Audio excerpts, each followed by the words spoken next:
Olá, pessoal. Sejam bem-vindos novamente ao canal do Laboratório de Ecologia Vegetal da UFJF. E vamos bater mais um papo sobre ecologia vegetal. Agora com o Dr. Pedro Vasconcelos Eisenlohr.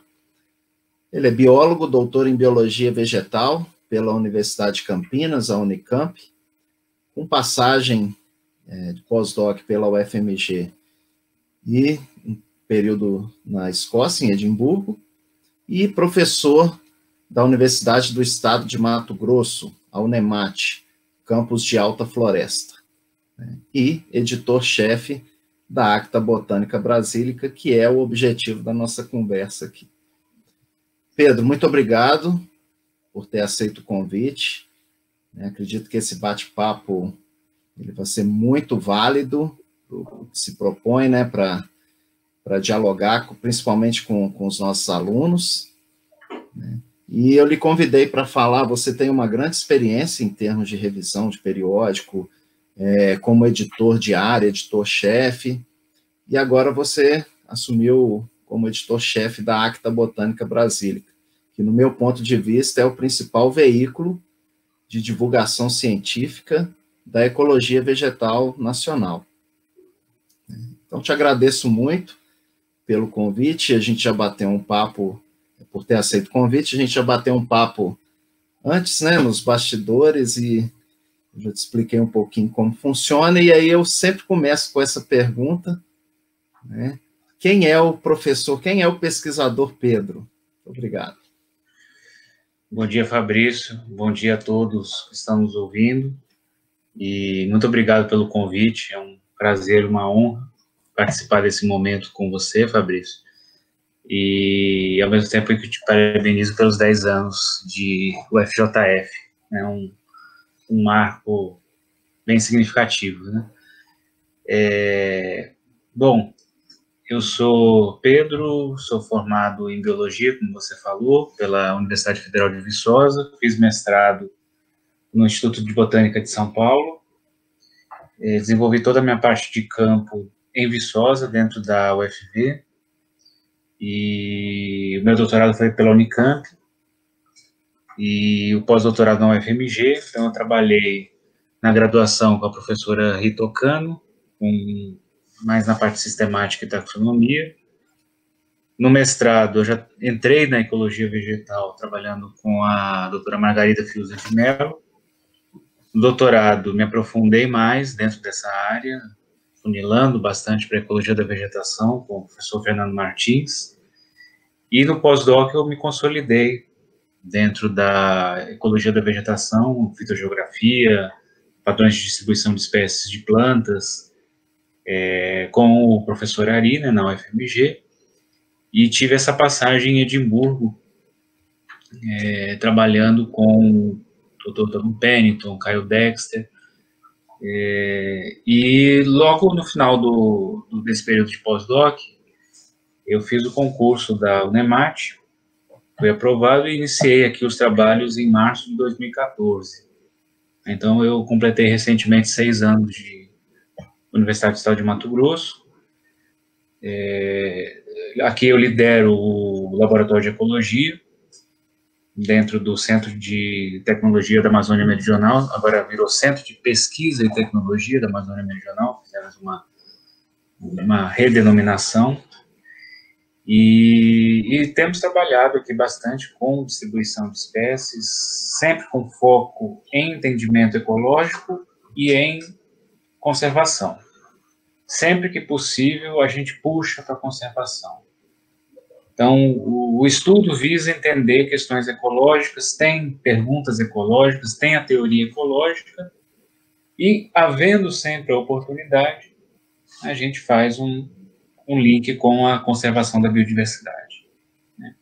Então, nós temos uma equipe formada por mim, que lidera o laboratório, temos outros professores associados ao laboratório, temos alunos de doutorado, alunos de mestrado, alunos de iniciação científica,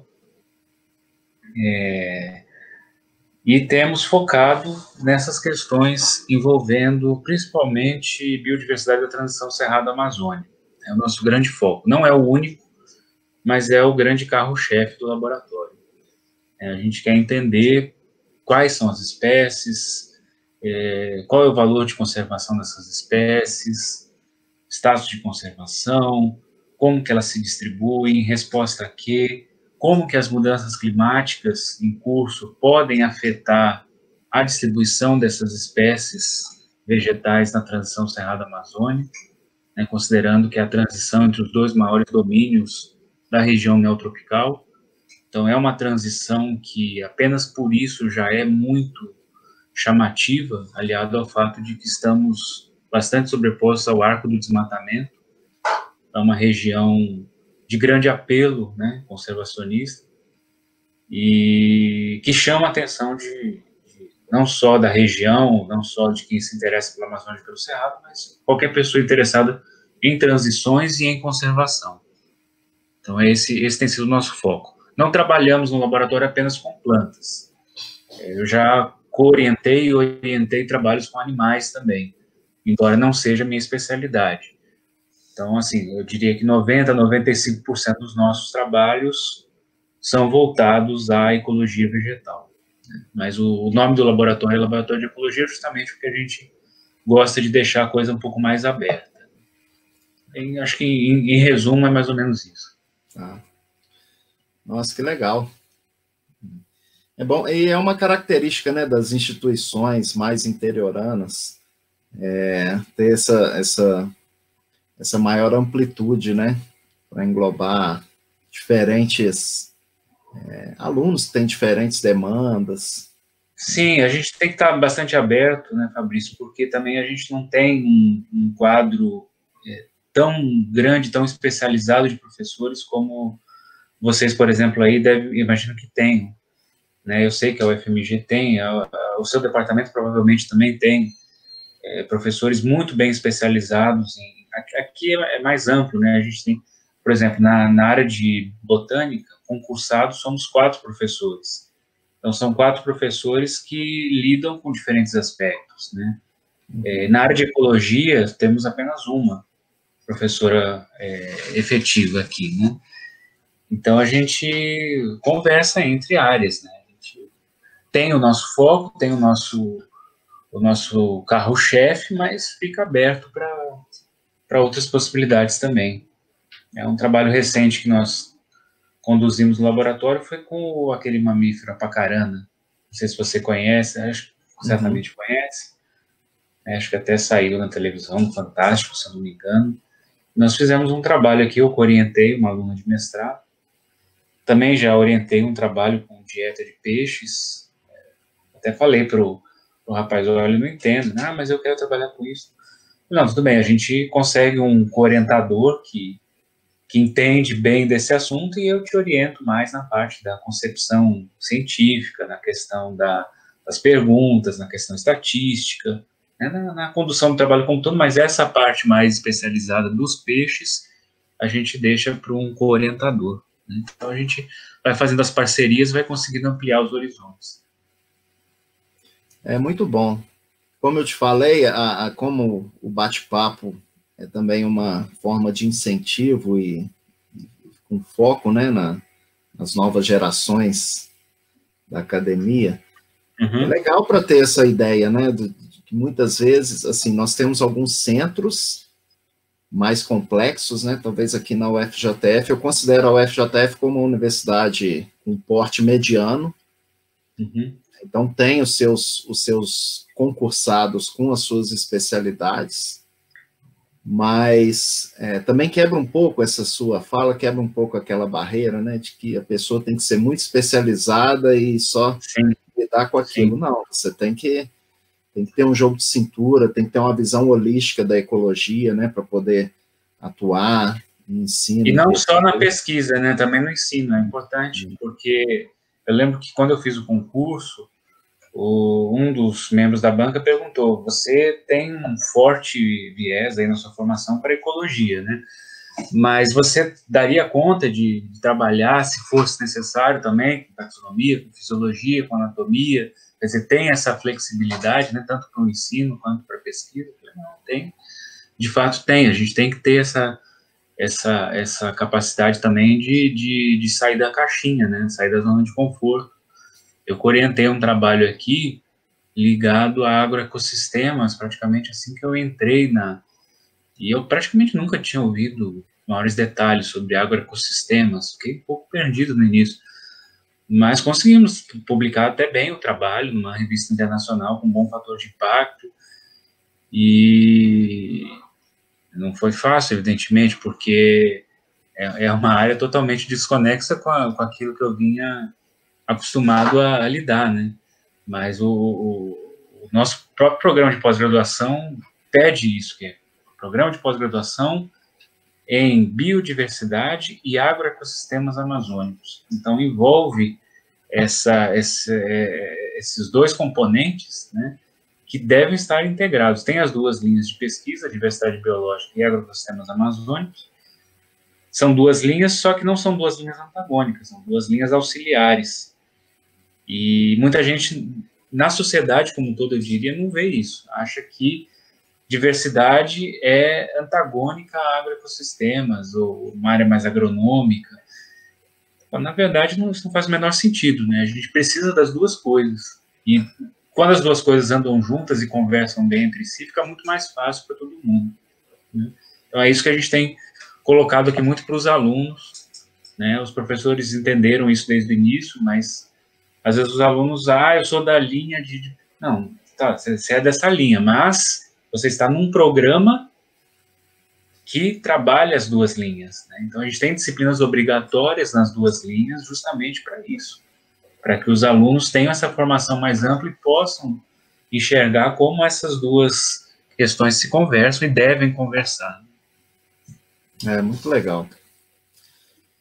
O Pedro, falando especificamente sobre o tema do nosso bate-papo aqui, eu gostaria que você nos desse um panorama, né, sobre a Acta Botânica Brasílica, um pouquinho da história e como você enxerga a importância para a ecologia vegetal nacional. Olha, a Acta Botânica Brasílica surgiu em 1987, na Revista Oficial da Sociedade Botânica do Brasil, juntamente com a Revista Brasileira de Botânica, forma um corpo central de publicação científica na área botânica no Brasil, né? E tem um papel extremamente relevante para a ciência botânica e correlatas no Brasil, e eu diria até no mundo, porque tanto a Acta quanto a RBB, eu vou falar mais da Acta, mas acho que é bom a gente não deixar de considerar a RBB, que tem uma história, tem um corpo altamente significativo, altamente consistente, mas falando especificamente da Acta, nós temos uma internacionalização crescente e temos uma política editorial bastante voltada para um público amplo. Então, nós queremos trabalhos que contemplem a botânica de um ponto de vista o mais holístico possível, né, que interesse o maior público possível. Nós queremos alcançar não só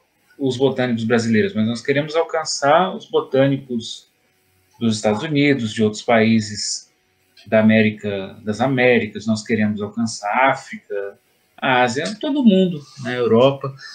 Nós temos publicado trabalhos de várias partes do mundo, temos um corpo editorial formado também por pesquisadores de outros países, e essa ideia da inserção internacional da Acta vem se dando, não começou comigo, é bom deixar isso claro, eu estou na Acta desde janeiro desse ano, então tem pouco mais de 6 meses que eu assumi a revista, juntamente com a minha editora assistente, Juliana Arguelho, mas é um processo que vem acontecendo de algumas gestões para cá, né, e que vem se consolidando com o passar do tempo. Então, a minha função agora na revista é continuar esse processo de consolidação internacional, de robustez na avaliação dos manuscritos e gerar um material de extremo, especificamente na ecologia vegetal, é um espaço muito sólido, muito bem estabelecido.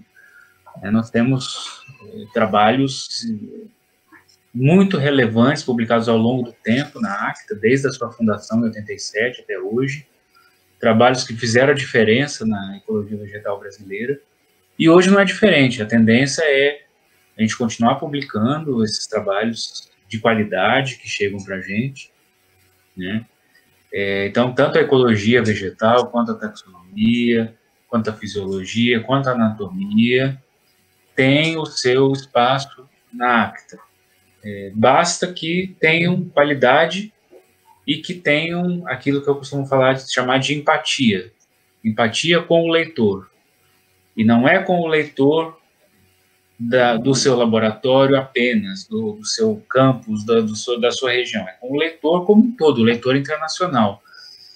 Então, eu quero que o artigo da ACTA, publicado na ACTA, seja lido pelo seu laboratório? Quero.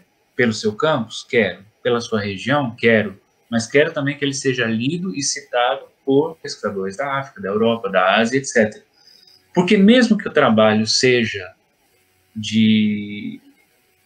realizado num determinado local e tenha, a princípio, um viés local, ele pode se tornar internacional. Basta que o discurso, que a narrativa, que as perguntas sejam amplas. Se você consegue fazer isso, você está sendo empático, você está tendo empatia por quem vai ler o seu trabalho. E é isso que a gente tem buscado bastante. Não é difícil. Às vezes parece muito difícil, principalmente para quem está começando. Então a ACTA está muito internacional, não está mais aceitando trabalho local. Isso é bobagem. O que a gente não está aceitando é trabalho que tenha interesse excessivamente local. E isso é uma tendência não só da ACTA. Não é porque a ACTA está ficando chata, não é isso. É uma tendência de todas as revistas que estão crescendo e que querem crescer mais ainda. Hoje em dia não tem mais espaço para aqueles trabalhos extremamente pontuais que só interessam um pequeno grupinho de pesquisa. Nenhuma revista que se preza no mundo todo tem esse tipo de abordagem. É muito legal, é interessante, muito legal você comentar isso, porque acaba sendo uma das principais lamentações dos nossos orientados, né? O trabalho, a justificativa é que tem um cunho muito local e tudo mais. Mas é tudo uma questão de maturidade, de aprender a lidar, né, com a escrita e com a divulgação, como você falou. Focar no público-alvo, né, ter um trabalho mais, digamos assim, palatável para quem está de fora, numa contextualização mais ampla para quem está de fora. Isso faz parte, né, eu olho muito, quando eu recebo um artigo, Fabrício, eu olho muito o título. O título já me diz muita coisa do artigo, né? Então, tem que caprichar bastante no título para que ele seja chamativo. E, ao mesmo tempo, você tem que fazer um balanço para que ele seja chamativo, mas que, ao mesmo tempo, ele não desperte uma falsa expectativa no leitor. Porque, às vezes, o título nossa, um super título, um título extremamente atraente, bonito, diria até bombástico, né? Mas você vai ver o trabalho corresponde àquilo tudo, né? Aí é muito pior, né? Então, o título deve ser abrangente, deve ser impactante, sempre que possível, mas com a perfeita correspondência na narrativa, né? Então, quando eu vejo o título, já me dá uma impressão inicial se o trabalho tem o potencial de alcançar um público bastante amplo ou tem o potencial de alcançar um público muito pequenininho. E aí eu dou uma olhada no artigo para ver se ele bate, se a narrativa do artigo bate com o título. Se o título for abrangente, mesmo que o trabalho seja feito apenas em um fragmento, você pode fazer um trabalho de 1 hectare em um fragmento e publicar para todo mundo se interessar. A questão é colocar a criatividade para funcionar, né? O que muita gente, às vezes, não consegue, ou que não tem maturidade, ou porque está acostumado a lidar de uma outra forma, acha que aquele seu fragmento é o suprassumo, e não é exatamente isso, né? Então, eu sempre pergunto, se você está lá na Europa, você nunca ouviu falar do fragmento X, como você vai se interessar por esse trabalho? Você pode se interessar? Pode, desde que as questões abordadas tenham uma implicação bastante ampla. Você pode fazer um levantamento de flora, um levantamento fitossociológico, uma questão bem pontual num fragmento, mas aquilo tem implicações que servem potencialmente para qualquer botânico, ecólogo, em qualquer parte do planeta. Então, isso é possível e quando você vai adquirindo um pouco de maturidade científica, você vai percebendo que isso não é tão difícil quanto inicialmente parece. É interessante você comentar isso, e aí eu vou fazer um gancho aqui com uma próxima pergunta, que foi a mesma que eu fiz há alguns dias com o professor João Meira Neto, da UFV, porque nós temos uma bagagem muito sólida em fitossociologia. Né? Os nossos orientadores foram referências da área, então nós crescemos cientificamente com essa bagagem. Né? E o Brasil é um país mega diverso, nós ainda estamos longe de ter quantificado a nossa imensa biodiversidade. Você, como o editor-chefe, e sabendo das tendências, porque você também já esteve no corpo editorial, ainda está, né, da Biodiversity and Conservation, sim, e outros periódicos, você acha que a ACTA ela ainda tem espaço para trabalhos descritivos, como fitossociologia, por exemplo, e de que maneira, né, com qual estratégia, né, de publicação desses trabalhos descritivos? É claro que tem. O trabalho puramente descritivo é que a gente é um pouco mais cético, sabe? Quando o trabalho fica apenas dando volta, assim, e descreve, mas não mostra coisas além, né? A descrição é uma etapa importante do trabalho, mas ela não pode ser a única, né? Você descreve para quê? Para explicar. Você explica para prever, e você prevê para controlar. Então, esse é um quarteto mágico, né, que a gente procura trabalhar na ciência em suas várias facetas. Então, a descrição é um ponto de partida. Quando você trabalha com ecologia, você fica só na descrição, você está perdendo a chance de dar outros passos, né? E o trabalho de florística e de fitossociologia, eles são um ponto de partida. Mas o que você está buscando? Qual que é a sua pergunta? Essa pergunta pode ter implicação para quê? Para conservação? Como? Para restauração? Como? Essas espécies, qual é a novidade? Isso é muito importante, Fabrício, a gente pensar. Você gerou você fez um trabalho florístico e fitossociológico. Qual é a grande novidade do seu trabalho? A grande novidade do meu trabalho é uma lista de espécies com parâmetros. Não, isso não é a grande novidade do trabalho. Tem que ter alguma coisa, tem que ter alguma coisa a mais do que essa pura descrição. Essa pura descrição você deve colocar no artigo, claro. Até hoje em dia tem uma tendência de se colocar essas tabelas imensas da fitossociologia, né, como material suplementar. Ela não deixou de ser importante, mas ela não é o principal, como já foi, né, década de 80, até meados da década de 90, você publicava em praticamente qualquer revista da área trabalhos puramente descritivos em florística e fitossociologia. Isso já caiu há muito tempo. Por quê? Porque a gente quer alguma coisa diferencial, a gente quer saber a novidade, a gente quer saber o que você fez que pode ser aplicado no meu trabalho, relatos de insucesso, questão de conservação. Qual o grande tchan do seu trabalho para conservação? a conservação, você tem espécies ameaçadas ali, o que pode ser feito com essas espécies ameaçadas? Você tem... e a questão filogenética? Você pode trabalhar muito bem questões de filogenética de comunidades a partir de um trabalho de florística e fitossociologia.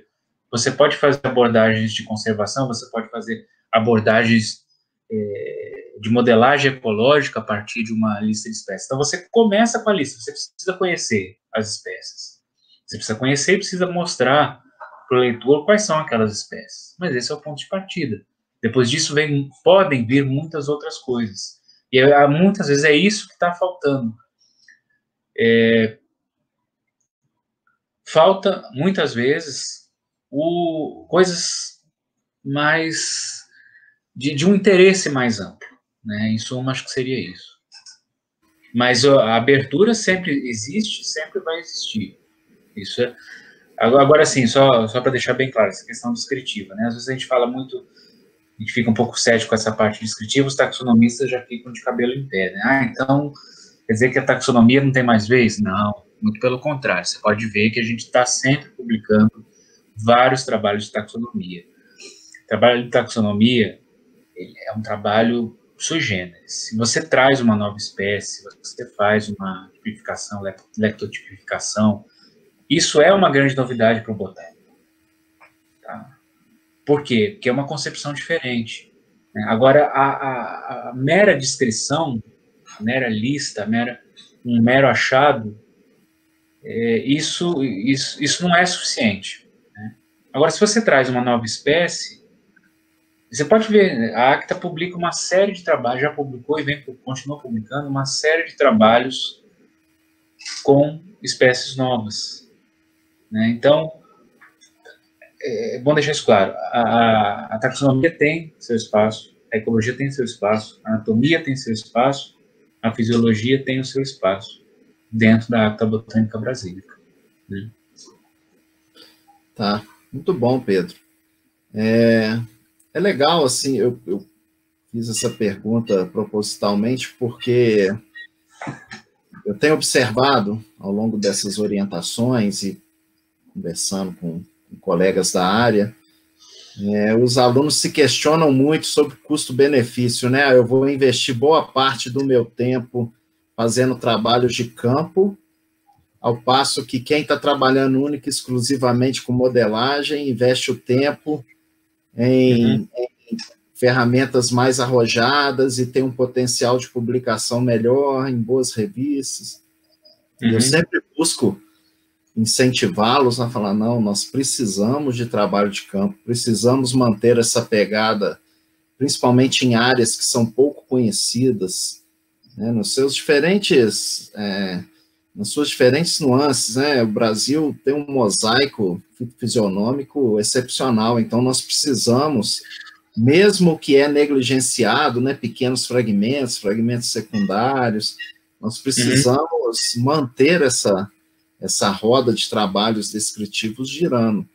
A grande questão é leitura, atualização, né, acompanhar as tendências para que você coloque uma roupa que traga interesse ao seu estudo. Então, eu fico feliz de escutar que o nosso principal veículo ainda mantém esse espaço, né, porque é importante. Nós não podemos deixar isso esfriar, né? A gente precisa de trabalho de campo. Então, o que eu gosto de fazer é o seguinte, muito do que eu faço com meus orientados se baseia na ideia de que quem gosta de ir a campo, quem se propõe a ir a campo, fala, vai a campo. A gente vai fazer um trabalho de campo legal, nós precisamos saber quais são essas espécies e como elas se comportam, alguns parâmetros quantitativos que permitem a gente entender melhor a organização dessas comunidades, né? Esse é o ponto de partida do seu trabalho. E depois, o que a gente vai fazer? Tá, depois, então uma vez que a gente já tem em mãos essas espécies, vamos escolher algumas delas, algumas mais interessantes, ou do ponto de vista conservacionista, ou do ponto de vista ecológico, e vamos colocar uma lupa nelas. Vamos pegar essas espécies, vamos aprofundar um pouco mais. Por exemplo, como que essas espécies podem responder a mudanças climáticas? Está aí, o aquecimento global a gente ouve falar a todo momento, né? Dia e noite a gente ouve notícias que o aquecimento global já existe, que vai se aprofundar, que saiu o relatório do IPCC recentemente, você tem previsões, e as previsões vão se confirmando, você tem vários cenários possíveis, desde os cenários mais pessimistas até os mais otimistas, e até mesmo o que a gente considera irreal, de tão otimista que é. Basicamente são 4 diferentes graus de cenário, né, são os RCPs. Como que essas espécies mais importantes, aí, talvez com maior valor sociológico, como a gente costumava falar, né, de sociologia, maior IVI na sua área de estudo, como que essas espécies poderão se comportar frente às mudanças climáticas? Será que nesse tipo de ambiente, onde ela ocorre, onde ela, de repente, domina, onde ela tem um papel ecológico muito forte, no futuro ela vai continuar tendo? Será que em 2050, 2070, 2100, ela vai continuar encontrando adequabilidade nesse tipo de hábitat? Então, é um trabalho que você pode fazer, hoje em dia, sem grandes dificuldades. A gente estabeleceu um protocolo, só para citar um exemplo, no laboratório, que você dá um clique, ele roda todo o script e te dá os mapas de modelagem com previsões aí do que vai acontecer, do que pode acontecer daqui a 20, 30, 40, 50 anos. Modelos, né?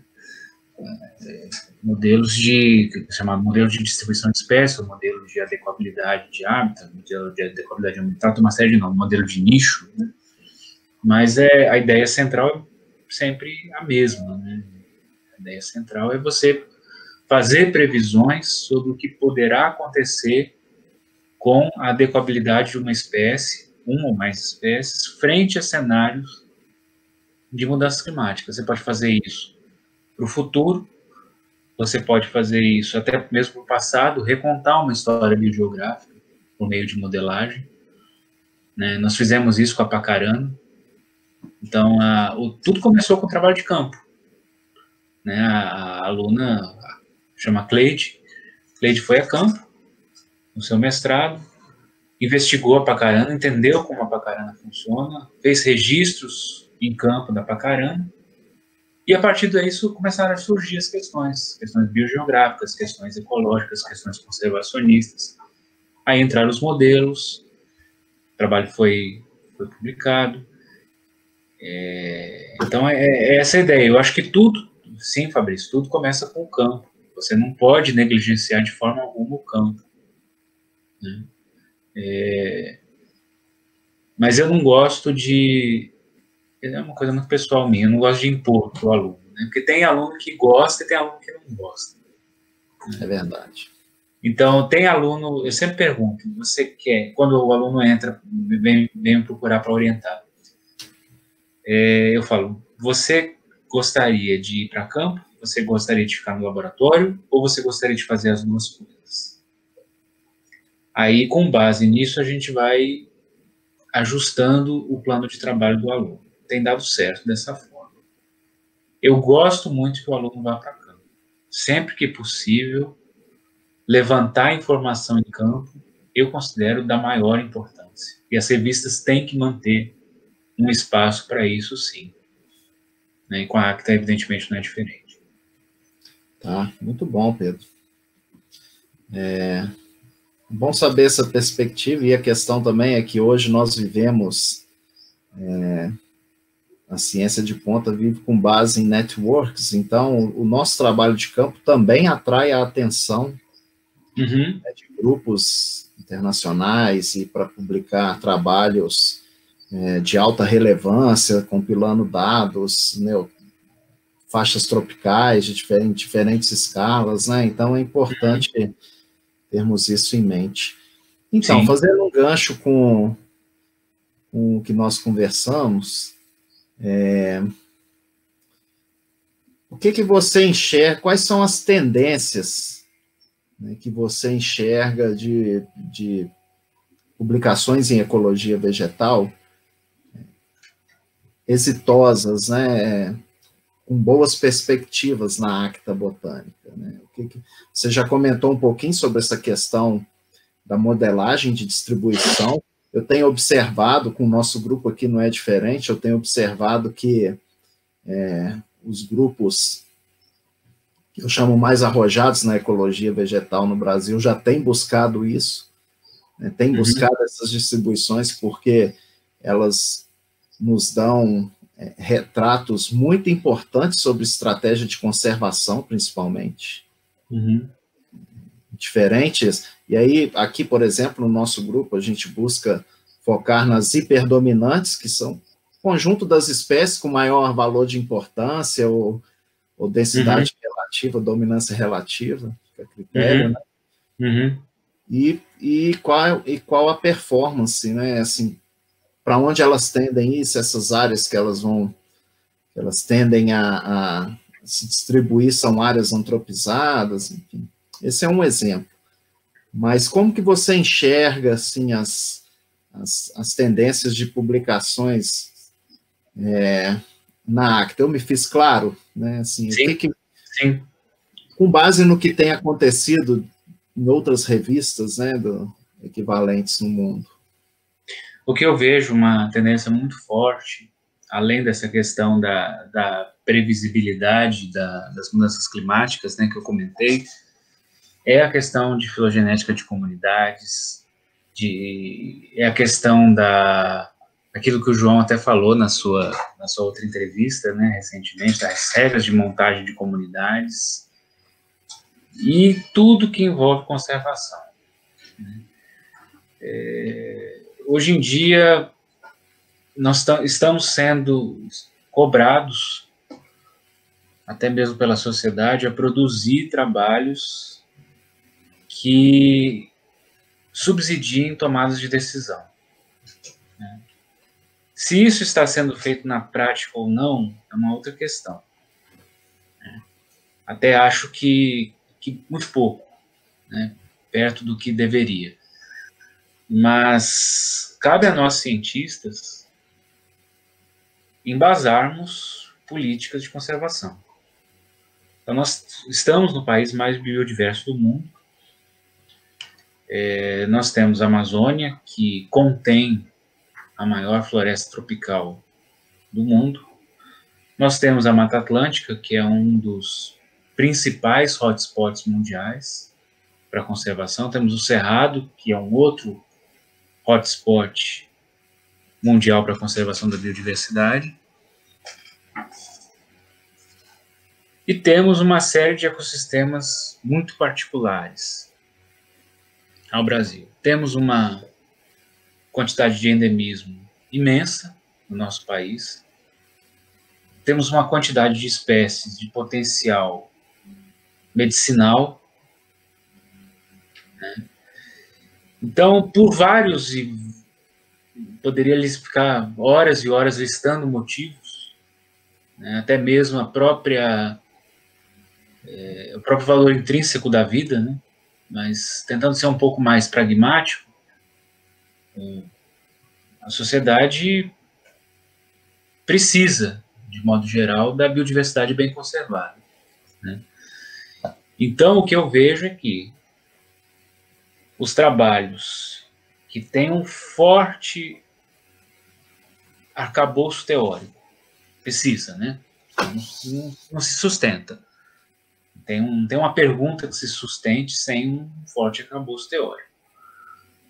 E que tragam contribuições muito importantes para a conservação, ao menos em potencial, são trabalhos extremamente bem-vindos. Não só na Acta, mas é o que eu vejo como tendência de revistas na área de biologia vegetal no mundo como um todo e particularmente no Brasil, que é o país que detém a maior biodiversidade. Aí essa questão da teoria ecológica, né, que isso é o que vai sustentar. A teoria ecológica, que o João falou bastante ontem, né, um dia desse recente, o João falou da questão da teoria ecológica, isso. Qual que é a teoria por trás daquilo? você está fazendo aquele trabalho, tem aquela pergunta, tem aquela hipótese, mas o que sustenta? Então, trazer essa teoria. Trazer essa teoria, confrontar essa teoria. Então, questões teóricas são de grande relevância porque é aquilo que sustenta. Questões práticas são fundamentais porque é aquilo que vai subsidiar tomadas de decisão. E o que eu vejo é que esse é um passo. A gente está fazendo um papel parcial. Falta o quê? Falta uma comunicação mais efetiva com a sociedade. A gente vê muito, eu tenho, particularmente nessa época de pandemia, eu tenho visto a sociedade muito, muito, muito afastada da ciência. Muito. E parte dessa culpa é nossa. Sabe? A gente está muito fechadinho nos nossos laboratórios, no nosso campus. A gente precisa conversar mais com a sociedade, a gente precisa fazer, demonstrar mais aquilo que a gente faz e o que a gente faz e a importância daquilo que a gente faz para a sociedade. Acho que está começando um movimento muito legal, muito interessante, de várias e várias instituições e pesquisadores fazendo esse trabalho. Eu acho que a pandemia tem dado uma sacudida na gente, sabe? Falar, olha, a sociedade precisa saber um pouco mais do que a gente faz e da importância daquilo que a gente faz. Sabe? É evidente que a ciência tem os seus propósitos, nós não podemos ser imediatistas na ciência a ponto de tudo que a gente faz tem que ter uma aplicação para a sociedade. É evidente que não. Muitas coisas que a gente faz pela curiosidade que a gente tem, pelo interesse que a gente tem de responder uma pergunta, e isso pode, lá no futuro, evidentemente, ter consequências para a sociedade. Né? Eu costumo citar para os alunos a questão da teoria binária. A teoria binária, quando foi formulada, não se tinha o objetivo de fazer um computador funcionar. Era responder uma curiosidade. Respondeu a curiosidade? Beleza. Tempos depois, essa teoria foi usada para que a gente possa conversar como hoje. Se essa teoria binária não funcionasse, a gente não estaria aqui conversando hoje, né, Fabrício? E muitas outras coisas. Então, esse é um exemplo, dentre muitos possíveis, que mostra que a gente tem que ter um forte, um carinho muito grande pela teoria. Né? Mesmo que ela não tenha um efeito imediato prático. Né? Um efeito prático muito, muito imediato. Ela pode, de repente, levar anos para produzir alguma tecnologia, para produzir alguma tomada de decisão, mas aquilo está ali, ela tá sustentando alguma coisa. Então, quando você tem um sustentáculo forte, as possibilidades aumentam infinitamente, né? Então, é isso que a gente busca. Então, é produzido um trabalho para uma revista científica. Primeira coisa que eu olho, a pergunta. A pergunta é interessante, instigante, cativante? Essa pergunta tem um aporte, um suporte, melhor dizendo, um suporte teórico consistente? Qual é que é a teoria por trás desse trabalho? Qual é a teoria que sustenta essa pergunta e essa hipótese? São teorias sólidas? E, por fim, será que, se houve a oportunidade, será que os autores conseguiram mostrar possíveis implicações daquele trabalho? Implicações, não estou dizendo nem para a sociedade diretamente, implicações até mesmo para outros cientistas. Mas aquele trabalho é um trabalho que se retroalimenta ou é um trabalho que busca ajudar outros trabalhos a evoluir na ciência, a evoluir no conhecimento e, quem sabe, ajudar a tomadas de decisão e gerar novas tecnologias? Muito bom.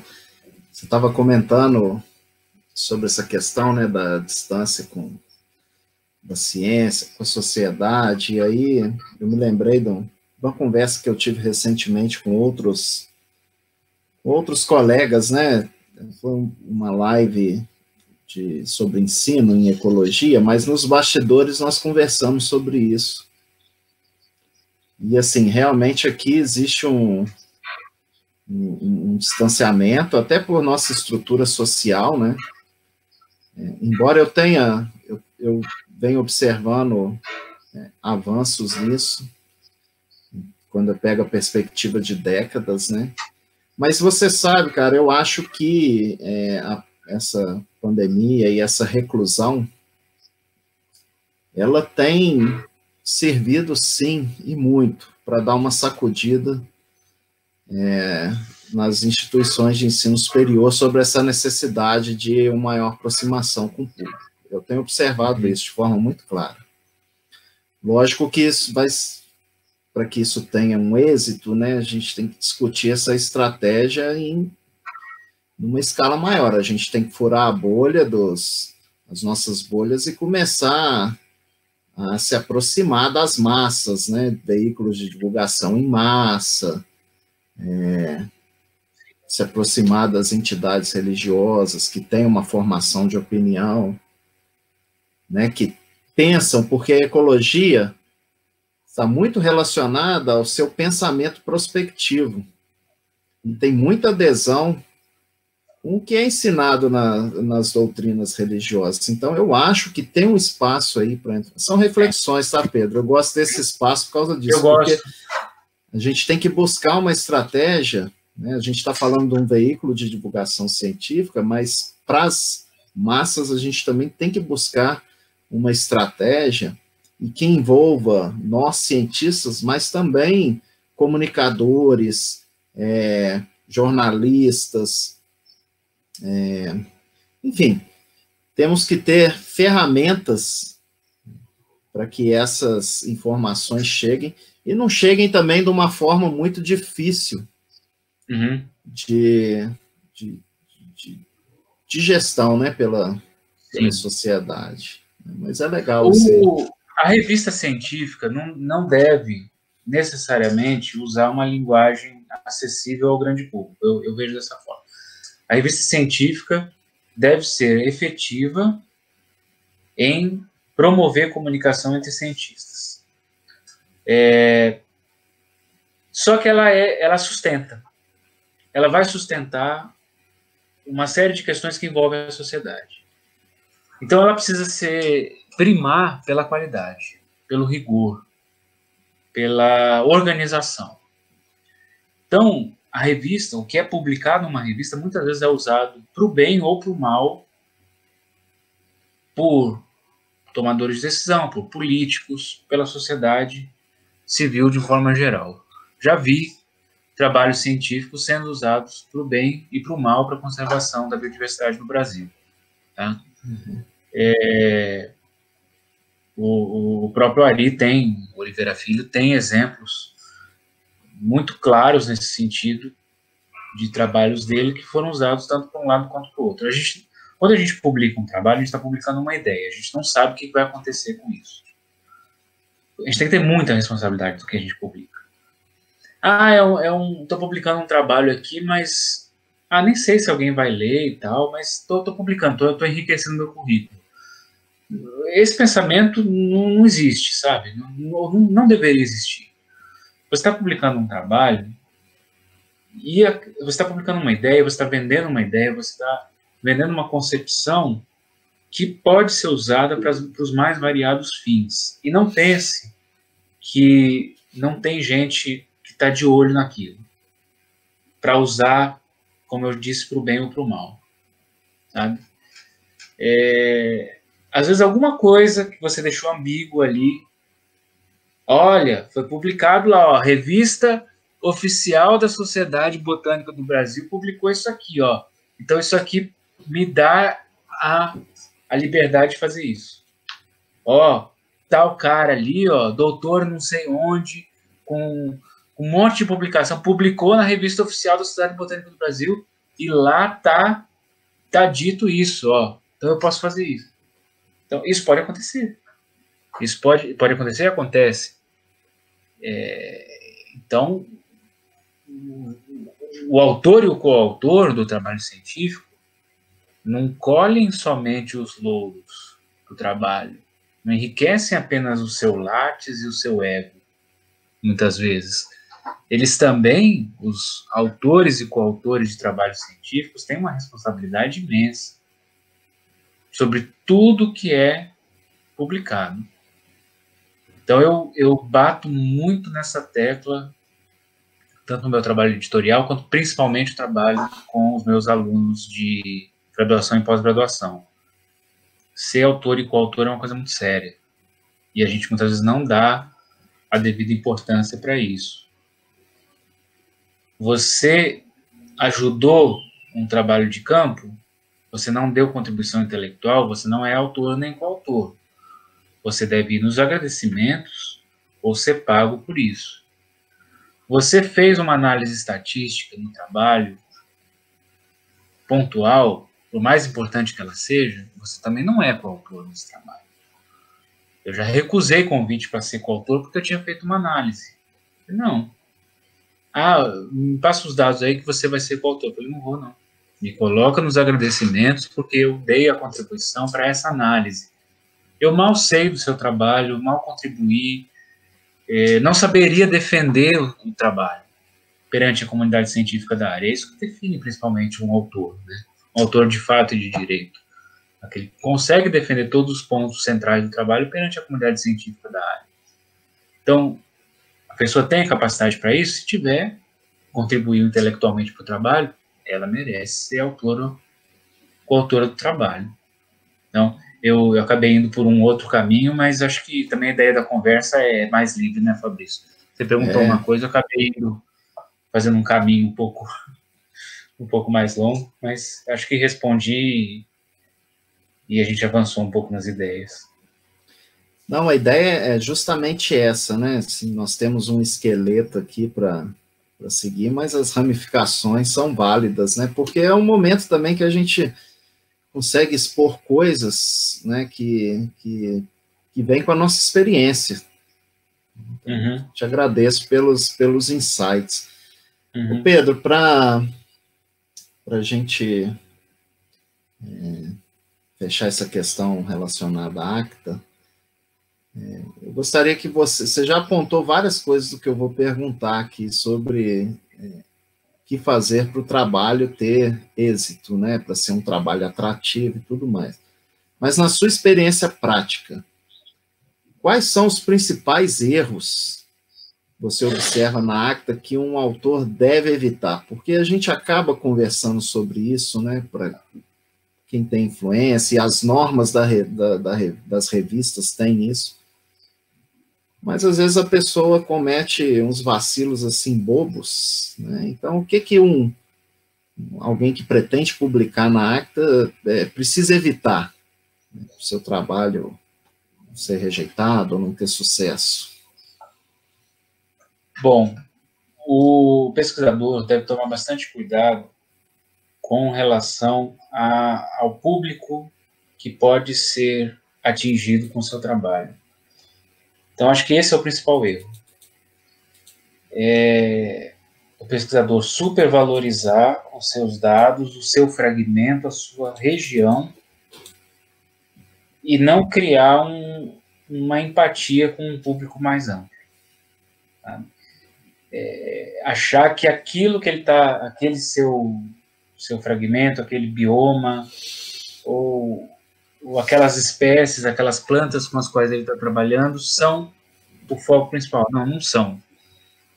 Aquilo serve como uma base para responder a perguntas que possam interessar a um público amplo. Então, a partir desse estudo, eu faço perguntas, testo hipóteses e faço predições, se for o caso, se for possível, que possam interessar um público o mais amplo possível. Então, esse é um erro comum.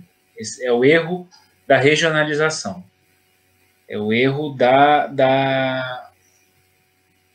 do trabalho ficando muito em torno de si mesmo. Esse é um erro grave. Outro erro.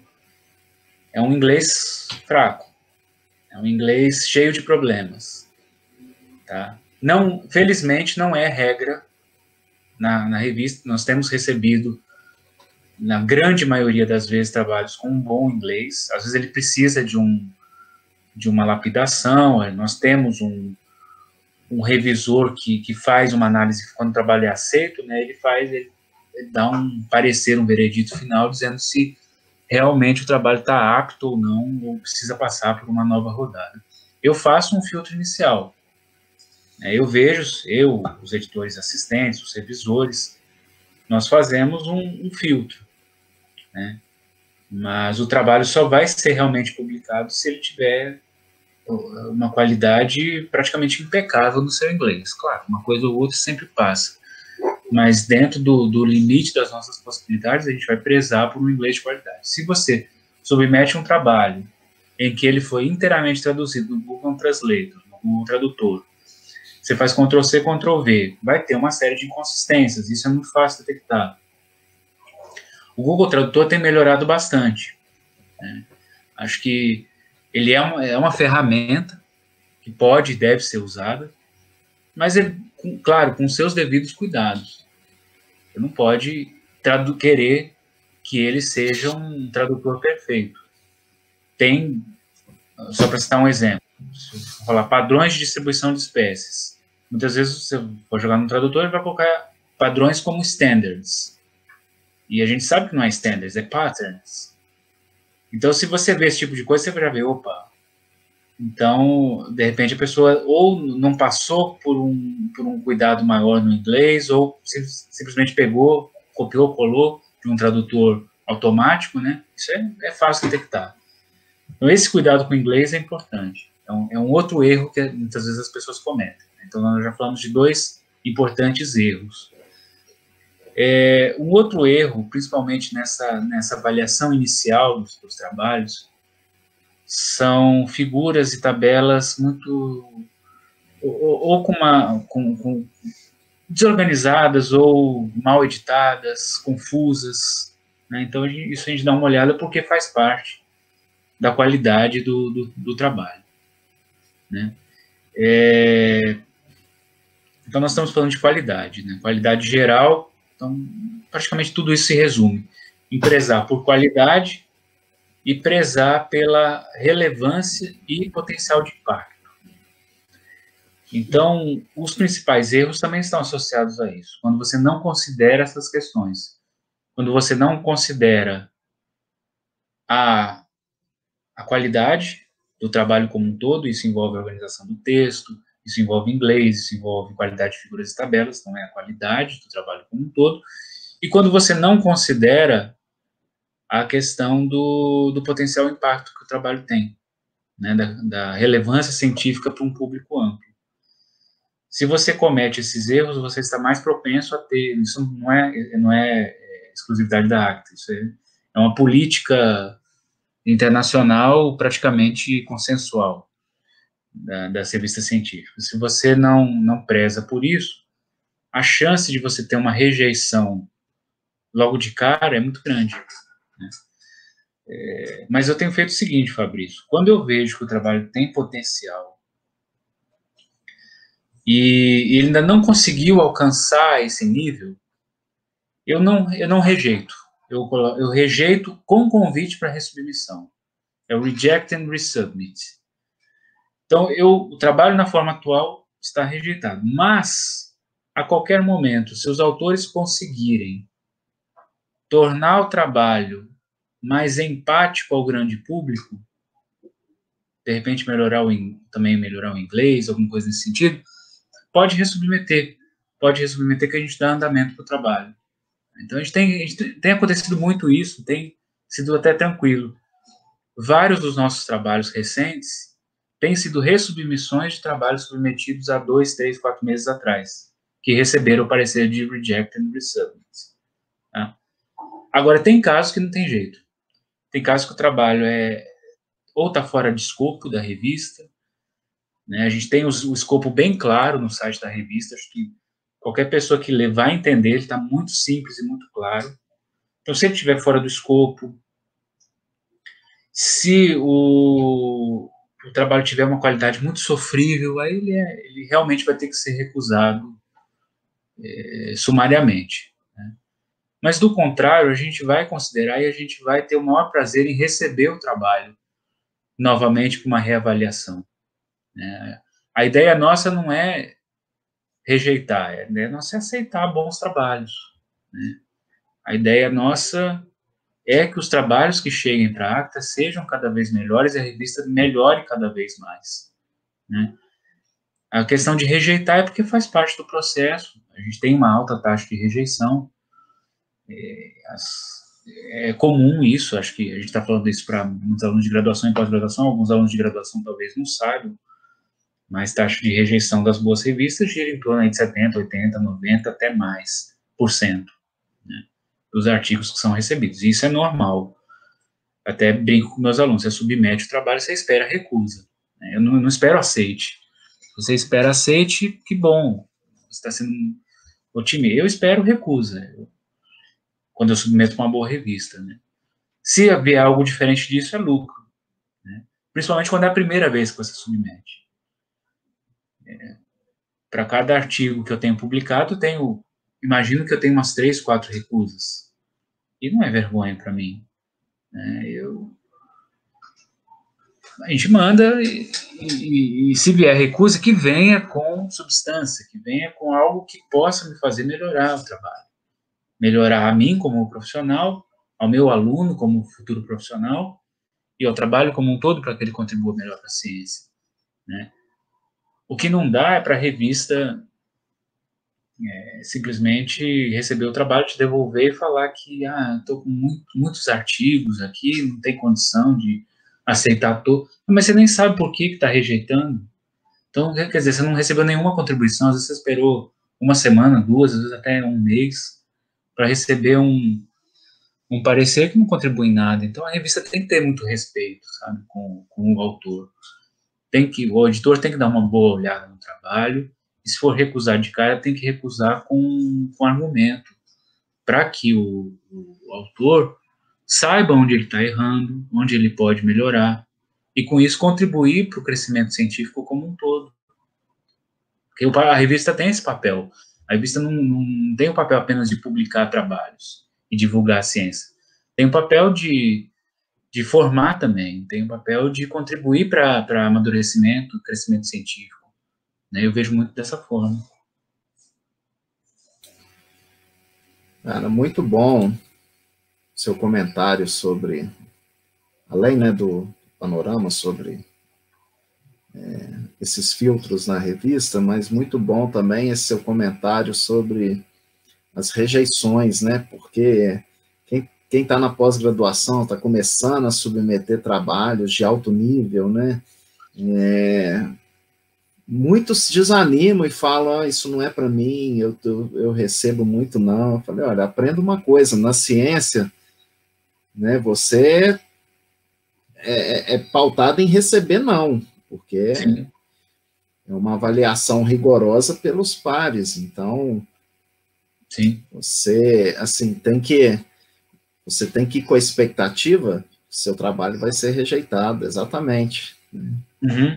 Porque vai cair na mão de alguém muito bom, em alto nível, né, e absorva as contribuições, mesmo que ele seja rejeitado, ele não vai ser rejeitado de qualquer maneira, ele vai vir com um pacote de contribuições, né, para você melhorá-lo, para você fazer amplas considerações. Então, isso faz parte. Receber não na ciência não é uma questão de baixa estima, faz parte. Faz parte, com certeza. Então, isso acontece com todos. Com todos. Faz parte do cotidiano. Isso é normal mesmo. Agora, se você não quiser receber não, você manda para a revistinha da esquina, né? Que a gente brinca. As revistinhas meia boca vão aceitar seu trabalho. De repente vão pedir para você mudar uma vírgula aqui, um ponto ali, um tracinho na figura, e vão aceitar seu trabalho. Então, se você não quer não, parte para essas revistas. Agora, vamos pensar na questão do brio. Eu falo muito isso com meus alunos. Você tem brio? Já viu aquela entrevista do Clóvis de Barros Filho? Já, eu passo ela em aula, cara. Eu acho demais. tem brilho, então manda um trabalho para uma revista que quase ninguém publica. É super difícil publicar. Manda para essa e você fala, eu vou publicar nessa. Mas eu vou fazer o possível para publicar nessa revista. Eu não vou mandar para aquela revista que todo mundo consegue. Eu vou mandar para aquela que ninguém consegue. Porque eu tenho brilho. E é isso que eu quero muito dos meus alunos. Eu falo para cada um deles, eu quero que vocês sejam cientistas de brilho. Eu quero que vocês sejam pesquisadores de brilho. Que vocês sejam ousados. Nada de mandar para revistinha. Vamos mandar para revista boa. A melhor possível naquela área. O não a gente já tem. É isso aí. Muito bom. Pedro, agora a gente entra numa parte um pouco mais informal, e é uma parte que eu gosto muito, né, desses bate-papos, que é saber um pouco mais sobre o cientista. Como eu falei com você, antes da entrevista, é uma parte que sempre me inspirou muito nos mestres, né? Quando eu tinha essa abertura de saber um pouco mais. Então, eu lhe pergunto aqui, o que além do cientista Pedro, né, em termos de gostos, preferências, hobbies, enfim, fica à vontade para...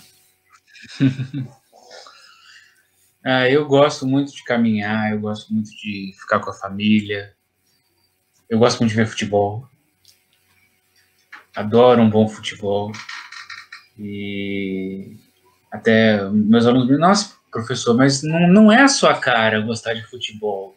Não consigo imaginar o senhor, você, assistindo um futebol. Você que pensa, adoro um bom jogo, vibro, gosto de, quando eu posso ir em estádio, assistir jogo, é um hobby meu, né? De vez em quando um filme, já li muita literatura, ultimamente estou lendo menos, mas pretendo resgatar um pouco disso também. Nos últimos anos eu li alguns livros de uma escritora escocesa chamada Rosamund Pilcher, que é uma romancista, uma leitura extremamente leve, agradável, profunda. Eu gosto muito de ficar com a família, de caminhar, estou com uma filha de 1 ano e meio, que está descobrindo o mundo, que está toda serelepe, e, enfim, ficar com ela e fazer coisas gostosas, com todos os desafios da pandemia, né? Mas, quando possível, viajar, ver um bom programinha na TV, coisas, em geral, bastante simples. Eu sou uma pessoa bastante simples, sem grandes programas, sem grandes, né? São coisas bem... Sou canceriano, né? Então, canceriano gosta bastante de ficar em casa também. A minha esposa também é canceriana. Então, a gente tem uma questão muito voltada para casa, para a família, né? Para o lar. E vamos vencendo aí os desafios desses tempos difíceis, né? Dia após dia. Quem tem criança pequena sabe como é. Então, muito bom, cara. A minha mais nova também está com 1 ano, está um pouquinho mais, 1 ano e 7, acho que é 1 ano e 7 meses. Então, boa parte das descobertas, né, aconteceu durante a pandemia, 4 meses já dentro de casa. Então, desde do aprender a andar até as sapequices do dia a dia, né? Esse é um lado bom da quarentena. Está sendo bom descobrir isso. Assim, a gente tinha... Eu e minha esposa trabalhamos, os dois têm muita demanda de trabalho, então nós tínhamos uma babá que nos ajudava bastante. A gente optou por deixar a escola um pouquinho mais para frente. A babá ficava de segunda a sexta. Aí, com a pandemia, nós tivemos que mudar todo o esquema, né? Então, a gente dividiu o dia pela metade. fico com a bebê metade do dia, minha esposa fica a outra metade. Ela está terminando doutorado pela UNB e vamos levando, né, na medida do possível. É uma época de muito desafio, né, Fabrício? Mas a gente tem que se superar, né? A gente passa por altos e baixos. Eu acho que todo mundo que eu conversei passa por isso. Você passa... também tem uma aflição muito grande em tudo que nos cerca, né? Todos os desdobramentos que foram acontecendo, o comportamento da sociedade também, com coisas banais como usar ou não, você tem que ficar explicando a importância de usar máscara, sabe? Assim, coisas que... Sim. Mas eu acho que depois de um tempo, eu não sei se você sentiu isso, né? A gente meio vai se adequando e se habituando, né? Vai ocupando, assim, a nossa rotina, o nosso espaço e aprendendo a lidar com essa realidade, né? Mas não tem sido nada fácil mesmo. Sim, pois é. E por falar em nada fácil, Pedro, a gente já está chegando aqui no final. Eu sempre pergunto, né, aos colegas que eu converso nesse espaço, para que nas considerações finais fale um pouco sobre palavras de motivação, alguma coisa, porque nesse sentido, né? Porque assim, você com certeza está observando isso juntos. Eu acompanho seu grupo, vejo que você tem uma proximidade muito grande com seus orientados. Muitos dos nossos orientados, dos nossos alunos, eles têm um sentimento de frustração, de que o meio ambiente não é valorizado, que a ciência está sendo atacada e a academia não vai absorvê-los, e aquela insegurança toda. Então, gostaria que você fizesse suas considerações finais e discutisse um pouquinho, falasse um pouquinho qual que é a sua perspectiva quanto à importância, né, dos nossos alunos no caminhar aí da nossa sociedade. Eu acho que tanto o Brasil quanto o mundo passam por fases, né? Então, tudo tem que ser analisado à luz de uma perspectiva. O que nós estamos vivendo hoje não é necessariamente aquilo que a gente vai estar vivendo daqui a 2, 3, 4 anos, né? Ou daqui a 10 anos. Então, assim como alguns anos atrás nós tínhamos outra perspectiva para a academia, né? Nós tivemos uma abertura muito grande, uma ampliação muito grande das universidades, uma política inclusiva muito mais sólida, e muitos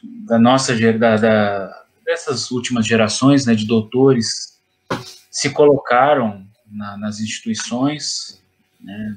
Houve uma abertura para isso após anos represado. Agora existe, infelizmente, um exército, né, de doutores desempregados, mas eu sempre penso que se a pessoa é realmente competente, as portas vão se abrir. As portas se abrem. Talvez a gente esteja num momento mais difícil agora. Esse momento não é para sempre. Outra coisa, não existe somente o Brasil. Eu já vejo vários recém-doutores se encaixando bem em grupos de pesquisa internacionais.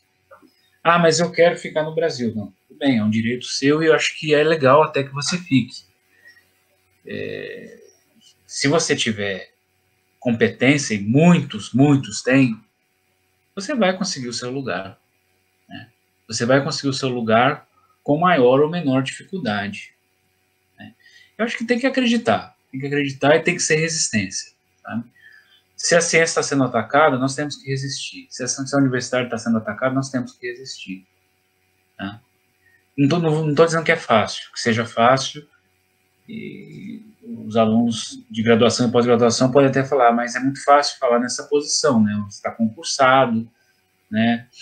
Resolveu já a sua questão de posição no mercado de trabalho na academia, mas eu também já passei por bastante dificuldade para conseguir, não foi do dia para a noite. Hoje também não é do dia para a noite, talvez tenha mais desafios, talvez tenha, mas eu acredito muito que há espaço, sim, há espaço, inclusive, por exemplo, aqui na nossa instituição, todos os anos nós temos processos seletivos com muitas e muitas vagas para professores contratados. O salário não é ruim, é um salário bom. Infelizmente, nós recebemos pouca gente, por exemplo, do Sudeste, do Sul. Nós recebemos mais o público aqui da região Centro-Oeste, por mais que a gente tenha divulgado, a gente sabe das dificuldades. Mas eu acho que tem que ter uma abertura. Se o pesquisador fica muito preso à sua cidade, ao seu estado, hoje em dia está mais difícil ele conseguir uma vaga, uma situação melhor.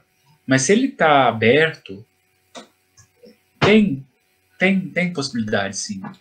Eu faço o convite para esses recém-doutores, para que olhem bem o que está acontecendo nas instituições do interior, tá? Para que busquem essas oportunidades. Eu citei o exemplo da Unemat, mas uma série de universidades estaduais têm editais que abrem anualmente, semestralmente, para contratação por 1 ou por 2 anos, com bons salários. Tem algumas possibilidades de pós-doutoramento, tanto no Brasil quanto no exterior. O que está mais difícil agora é a efetivação. Acho que a efetivação, o concurso, nós estamos numa fase um pouco mais delicada quanto a isso. Mas eu acredito que seja algo passageiro. E é interessante que a gente pense em perspectiva, como eu falei no início. Hoje é de um jeito.